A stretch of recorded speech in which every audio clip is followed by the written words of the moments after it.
Hello guys, आज हम our dating story के एपिसोड 10 को एक्सप्लेन करने वाले हैं। लास्ट एपिसोड में लूना ने मारिया को रियूटो से कहते हुए सुन लिया था कि वो उसे लाइक करती है और एंड में रियूटो ने मारिया के पोस्टर को चूज किया था। अब रियूटो और लूना एक साथ जा रहे थे और रियूटो उससे माफी मांगता है, पर लूना कहती है तुम्हें माफी मांगने की जरूरत नहीं है, मैं नहीं चाहती थी कि तुम मेरा साथ देने के लिए झूठ बोलो। वो कहती है तुम्हारा मैच मुझसे अच्छा मारिया के साथ है, तुम दोनों स्मार्ट हो, दोनों के पोस्टर चॉइस सेम है, दोनों को गेमिंग स्ट्रीम पसंद है, तुम दोनों में बहुत कुछ कॉमन है। वो कहती है पहले मुझे लगा था तुम इंटरेस्टिंग हो क्योंकि तुम मुझसे बहुत डिफरेंट थे, पर जैसे जैसे मैं तुम्हें लाइक करने लगी मुझे समझ आ गया हम कम्प्लीटली डिफरेंट है। तुम जल्दी ही मुझसे परेशान हो जाओगे। जो हम करना चाहते हैं, जहां हम जाना चाहते हैं, शायद वो जगह कभी सेम नहीं होगी। अगर तुम मेरी जगह मारिया को डेट करोगे तो शायद तुम ज्यादा खुश रह पाओगे। वो कहती है तुम स्पोर्ट्स डे पे छत पे थे, रियूटो एक्सप्लेन करने जा रहा था, पर लूना कहती है मुझे पता है तुम अच्छे हो, इसीलिए तुम उसे अकेला नहीं छोड़ना चाहते थे, और मैंने ही तो तुमसे कहा था कि तुम उसके साथ काइंडली रहो, उसके फ्रेंड बनो। उसे मारिया की बात याद आती है, उसने रियूटो को कहा था मैं बस तुम्हें पसंद करना चाहती हूँ और कुछ नहीं। और वो कहती है मुझे ऐसा फील क्यों हो रहा है, क्योंकि ये मारिया की बात है तो मैं ऐसे छोड़ नहीं सकती। वो पूछती है क्या हमारा डेट करना सही है। रियूटो कुछ कहने वाला था, पर लूना कहती है मैं तुम्हें थोड़े टाइम के लिए मैसेज नहीं करूंगी, और वो भागती हुई चली जाती है। रियूटो पीछे भागता है, फिर वो रुक जाता है और सोचता है अगर मैं उसे पकड़ भी लेता तो मैं क्या कहता। वो कहता है आज हमारी 4th मंथ एनिवर्सरी थी। दूसरी साइड मारिया सोच रही थी रियूटो इडियट है, उसे झूठ बोलकर लूना की साइड लेनी चाहिए थी। और वो एक कैट डॉल को देखती है और उसे चाइल्डहुड मेमोरीज याद आ जाती है, जब मारिया ने उस डॉल को रखने से मना कर दिया था, पर जब उसने लूना को उस डॉल से खेलते हुए देखा तो उसने वापस मांग लिया। वो उसी से बात करती है और कहती है लूना हमेशा से ऐसी ही है,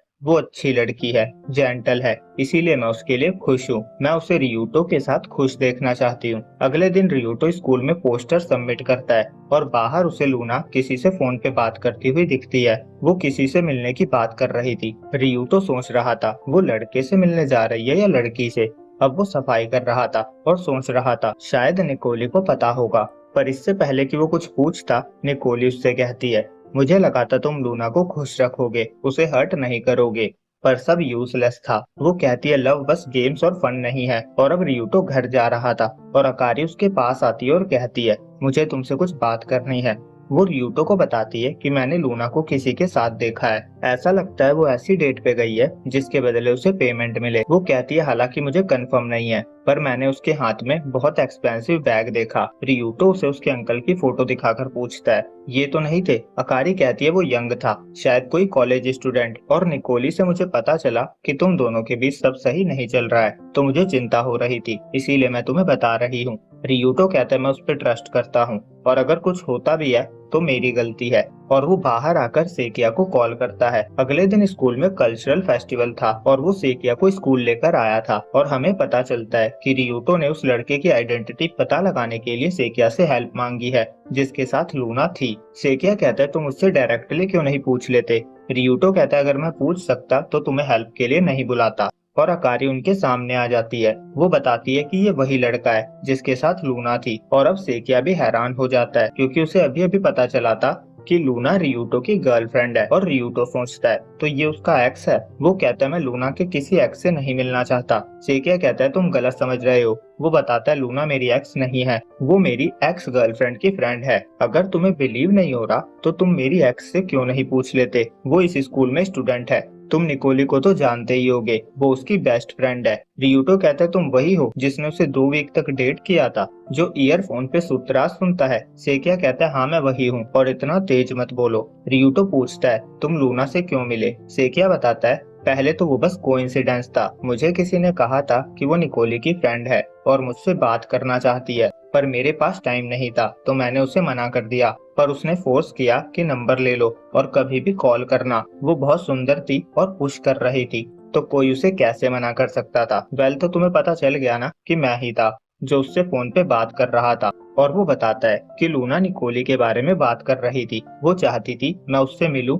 और उसे चौंका दूं। रियूटो कहता है निकोली अभी भी तुम्हारे बारे में सोचती रहती है, तो क्या तुम उससे मिलोगे नहीं। सेकिया कहता है मैं नहीं मिल सकता, मैंने उसे डंप किया है, ताकि मैं दूसरी लड़कियों के साथ घूम सकूं। इसके बाद मैं वापस जाकर ये नहीं कह सकता कि सबके मिलने के बाद कि तुम ही एक वो हो। मैंने उसे हर्ट किया है। वो कहता है वो इकलौती ऐसी लड़की थी जिसने मुझे तब लाइक किया जब मैं अच्छा नहीं दिखता था। वो बताता है निकोली पिंग पोंग क्लब की मैनेजर थी। उस टाइम उसके हेयर ब्लैक थे और वो मैच्योर थी। इस तरफ निकोली और लूना के पास दो लड़के आ जाते हैं और इधर से क्या बता रहा था वो टाइम था जब उसके पेरेंट्स का डाइवोर्स होने वाला था और मैंने उसे सपोर्ट करने के लिए कुछ नहीं किया और फिर मैंने उसे कोई बेकार सा एक्सक्यूज देकर ब्रेकअप कर लिया। रियूटो पूछता है तो तुम उसे अब फेस नहीं कर सकते? वो कहता है तुम सही कह रहे हो, तुमने उसे हर्ट किया है, पर कोई ऐसा रास्ता जरूर होगा जिससे तुम उस जख्मों को भर सको, पास्ट को भूल सको, गलतियों को माफ कर सको और आगे बढ़ सको। अगर तुम दोनों में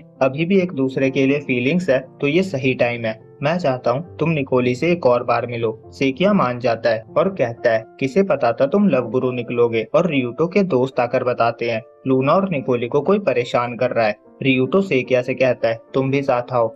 और इधर एक लड़का निकोली से कह रहा था तुम मुझे किस नहीं करोगी तो मैं मर ही जाऊंगा। निकोली कहती है तो जाओ और मर जाओ। लूना और निकोली जाने लगते हैं पर लड़के उन्हें जाने नहीं देते और रियूटो वहां आता है और लूना का हाथ पकड़ के उसे ले जाता है। और फिर सेकिया आता है और लड़कों से कहता है पीछे हटो, वो मेरी गर्लफ्रेंड है। निकोली सरप्राइज थी। सेकिया उसका हाथ पकड़ता है और उसे लेकर जाता हुआ कहता है सॉरी, मुझे बहुत टाइम लग गया। निकोली की आंखों से आंसू आ रहे थे। सेकिया उसे गले लगा लेता है और तीनों उसके लिए खुश थे। और इजीची कहता है मैंने भी डिसाइड किया है, मैं अकारी को कन्फेस करूंगा। वो अकारी से कन्फेस करता है। अकारी कहती है मैं अभी तुम्हें अच्छे से जानती भी नहीं हूँ, तुम्हें क्यों लगता है मैं तुम्हें हाँ कहूंगी? वो पूछती है क्या तुम मुझे सच में लाइक करते हो? क्यों, कब से, ये कब स्टार्ट हुआ, कौन सा पार्ट? मेरे लुक्स? अगर ये बात है तो क्या मैं तुम्हें तुम्हारे लुक्स से पसंद कर सकती हूँ? वो कहती है कन्फेशन एक दूसरे को इंसान की फीलिंग्स कंफर्म करता है। ये कुछ ऐसा है जिसे रैंडमली चांस के लिए यूज नहीं किया जाना चाहिए। वो कहती है रिजेक्ट होने पर हर्ट होता है, पर जो रिजेक्ट करता है उसे भी अच्छा नहीं लगता क्योंकि उसे भी पता होता है कि वो सामने वाले को डिस्ट्रॉय कर रहा है। कन्फेशन कोई गेम नहीं है। वो उसे लेक्चर झाड़ के चली जाती है। अब लूना सबसे सॉरी कहती है। वो बताती है अकारी बहुत क्यूट है पर वो सिंगल है। उसे लड़के हर टाइम कन्फेस करते रहते हैं और हर बार वो डिप्रेस हो जाती है। वो कहती है अगर हम पहले फ्रेंड्स बने तो रिजल्ट बेटर हो सकता है। वो लव और डेटिंग के बारे में बहुत सीरियस है। मुझे उम्मीद है तुम उसकी रिस्पेक्ट करोगे। अब तीनों एक साथ बैठे थे और सोच रहे थे रियूटो कितना लकी है कि वो जिसे प्यार करता है वो भी उसे प्यार करती है। और रियूटो को याद आता है लूना ने पूछा था क्या हमारा डेट करना सही है? वो कहता है हाँ सही है और वो भागते हुए लूना के पास जाता है। लूना कहती है मुझे नहीं पता था तुम सेकिया को जानते हो। वो बताती है मुझे निकोली ने उसकी पुरानी फोटो दिखाई थी तो मुझे पता था वो कैसा दिखता है और एक दिन मैंने उसी की तरह किसी को देखा तो मैंने उससे पूछ लिया और तुम्हें लगा मैं उसके साथ उसके पैसे के लिए हूँ। रियूटो कहता है नहीं, मैंने ऐसा नहीं सोचा। लूना कहती है कारी ने मुझे बताया, उसने गलत समझ लिया था और तुम्हें भी बताया था। वो कहती है वो एक्सपेंसिव बैग मेरी ग्रैंड माँ ने मुझे दिया था पर इस मिसअंडरस्टैंडिंग की वजह से सेकिया और निकोली मिल पाए। थैंक्स रियूटो। रियूटो कहता है मैं कोई क्रेडिट डिजर्व नहीं करता, ये सब इसीलिए हुआ क्योंकि तुमने हिम्मत करके उससे बात करी। लूना कहती है मुझे निकोली के मैटर से ये समझ आया कि अगर आप दोनों एक दूसरे को पसंद करते हो तो आपको एक साथ होना चाहिए। रियूटो उसकी बात से सहमत था। लूना कहती है जिंदगी छोटी है, अगर तुम उस इंसान को छोड़ दो जिसे तुम पसंद करते हो तो तुम अपनी लाइफ वेस्ट कर रहे हो। रियूटो कहता है मुझे भी यही लगता है। वो कहता है लाइफ छोटी जरूर है पर ये बहुत बड़ी है। नेक्स्ट ईयर के बाद नेक्स्ट ईयर, फिर उसके बाद एक और नेक्स्ट ईयर, मैं सारा टाइम तुम्हारे साथ बिताना चाहता हूँ। और यहीं पे ये एपिसोड एंड हो जाता है। तो वीडियो अच्छी लगी हो तो लाइक और सब्सक्राइब करना ना भूले। जल्दी मिलते हैं अगली वीडियो में, जब तक के लिए बाय बाय।